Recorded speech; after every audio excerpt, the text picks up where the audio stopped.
Bugun sizlar bilan makiyaj qilmasdan yuzimizga uhod qilib ko'chaga chiqishni o'rganamiz. Bu uchun bizga Chanel penkas kerak bo'ladimi? Har kuni shunday ishlataman. Birinchi qo'limga suv bilan ko'pirtirib, yuzimga surib, ozgina kutaman. Bu yuzni oqartiradi, ajin tushmasligini oldin. Keyin namchalka bilan uni olib tashlab, muzli suv bilan yaxshilab chayib, yuzimni yuvib olaman. Sochiqda umuman yuzni artishni tavsiya qilmayman. Agar uyingizda bo'lsa, albatta suvoy salfetkadan foydalaning. Bu juda ham foydali. Sochiqlarda baribir har kuni yuvmaysiz, одноразовый salfetkadan foydalangan yaxshi. Undan keyin albatta yuzingizni muammosiga qarab sivritka ishlatishingiz mumkin. Men ishlatadigan sivritkam yuzni namlantirib beradi va ajin tushirmaslikni oldini oladi.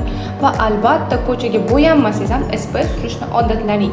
Agar qo'llaringiz ochiq bo'lsa, yuzingiz, bo'yningiz hamma yo'lga SPF surishni esingizdan chiqarmang. Men уже surib oldim, ko'chaga chiqishga tayyorman. Kuninglar yaxshi o'tsin. Menga obuna bo'linglar. Juda ham ko'p narsadan sizlarga o'rgataman.